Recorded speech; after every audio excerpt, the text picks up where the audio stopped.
নমস্কার, আমি রিমি। আমার চ্যানেলের পক্ষ থেকে আপনাদের সকলকে স্বাগত জানাই। আশা করছি আপনারা ভালো আছেন। আমিও বেশ ভালো আছি। বসন্তকালে সজনে ফুল খাওয়া প্রয়োজন কেন? বসন্তকালে সজনে ফুল খাওয়ার উপকারিতা কী? বসন্তকালে বাজারে গেলেই দেখা পাওয়া যায় এই সজনে ফুল। আর এই সজনে ফুলের সাথে কিন্তু কম বেশি আমরা প্রত্যেকেই খুবই পরিচিত। এই সজনে ফুল বসন্তকালে খাওয়া উচিত কেন? সজনে ফুল আছাড় একটু ঝামেলা তো আছেই ঠিকই, কিন্তু এই সজনে ফুল খাওয়ার কিন্তু অনেক উপকারিতা রয়েছে। এই বসন্তকালে মৃদুমন্দ হাওয়া যেমন মন জুড়িয়ে দেয়, তেমনি এই বসন্তেই পক্স সমেত বিভিন্ন ধরনের রোগ জ্বালা দেখা দেয়। মরশুম বদলের জন্যই এই সময় সাবধান থাকাটা সকলের জন্যই আবশ্যিক। এই সময়ে বাজারে দেখা মিলতে শুরু করেছে সজনে ফুলের। সজনের ডাঁটা সজনের ডাঁটাও কিন্তু বাজারে দেখা মিলছে। তবে এই সজনের ডাঁটা যেমন ডাল দিয়ে খেতে যেমন ভালো লাগে ভাত দিয়ে, ঠিক তেমনই কিন্তু এই সজনে ফুল দিয়ে বিভিন্ন রকমের তরকারি বানানো যায়। এমনকি সজনে ফুলের বড়া বা ভাজা নানান রকমের পদ কিন্তু সজনে ফুল দিয়ে হয়েই থাকে। এমনকি এই সজনে গাছের পাতারও রয়েছে নানান গুণাগুণ। তবে বসন্তকালে সজনে গাছের ফুল খাওয়া বেশি কেন উপকারী? বসন্তকালে মরশুম বদলের জন্য সর্দি কাশি জ্বর এই সমস্ত সমস্যাগুলো কিন্তু প্রত্যেকটা ঘরে ঘরেই লেগেই থাকে। আর এই সময়ে রোগ জ্বালা যদি ধরে তাহলে কিন্তু খুব সহজে ছাড়ে না।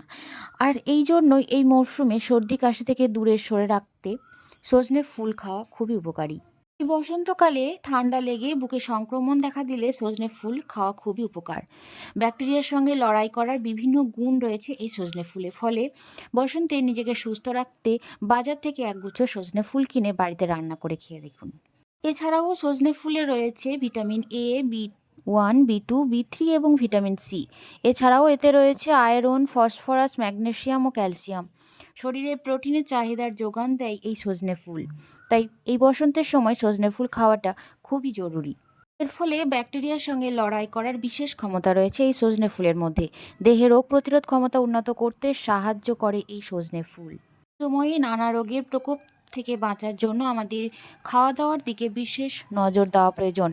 তেতো ফল, শাকের মতো খাবার বিশেষভাবে খেতে বলা হয় এই সময়ে। এছাড়াও বসন্তকালের পাশাপাশি সজনে ফুল খাওয়ার উপকারিতাও কিন্তু অনেক বেশি।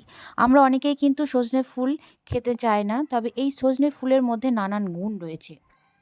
এই সজনে ফুল দেহে রোগ প্রতিরোধ ক্ষমতা উন্নত করতে সাহায্য করে। তবে হ্যাঁ, সজনে ফুলের কিন্তু অপকারিতাও রয়েছে। সজনে ফুল অতিরিক্ত খাওয়া হলে কিন্তু বমি বমি ভাব, পেটের সমস্যা, ক্ষুধামন্দা ইত্যাদি দেখা দিতে পারে। তাই রোজ খাবারের মেনুতে কিন্তু সজনে ফুল রাখবেন না। মাঝে মধ্যে অর্থাৎ এক সপ্তাহে ৩ থেকে ৪ দিন আপনি সজনে ফুল বিভিন্নভাবে রান্না করে খেতে পারেন। সজনে ফুল আপনি কিভাবে রান্না করে সজনে ফুলের নানান রেসিপি তৈরি হয়। সজনে ফুলের বড়া এবং সজনে ফুল ভাজা দিয়ে বিভিন্ন বাঙালির বাড়িতে বেশ জনপ্রিয় একটি খাদ্য। তবে সবসময়ে ভাজাভুজি খাওয়া শরীরের পক্ষে ভালো নয়। তাই সজনে ফুল, বেগুন, আলু আর কড়াইশুঁটি দিয়ে হালকা কোনো চচ্চড়ি বানিয়ে নিয়ে খেতে পারেন। আলু আর সজনে ডাঁটা দিয়ে ঝোল বানালে তার মধ্যেও দিয়ে দিতে পারেন এই সজনে ফুল। এছাড়াও সজনে ফুলের টক রান্না হয়। তাছাড়াও সজনে ফুলকে আপনি আলু, বেগুন, কড়াইশুঁটি, টমেটো এবং সর্ষে পোস্ত বাটা দিয়ে সজনে ফুলকে রান্না করে খেতে পারেন। এটাও কিন্তু গরম ভাতে নিরামিষ দিনে দুর্দান্ত স্বাদ হয়। তাই বসন্তকালে মরশুম চেঞ্জের জন্য কিন্তু অবশ্যই খাবারের মেনুতে সজনে ফুলের কোনো একটা রেসিপি আপনারা রাখতে পারেন। ধন্যবাদ সকলকে ভিডিওটি এতক্ষণ পুরোটি দেখার জন্য। আবার দেখা হচ্ছে আপনাদের সাথে পরবর্তী ভিডিও নিয়ে। ততক্ষণে সকলে ভালো থাকবেন। আজকের মতো সকলকে টাটা।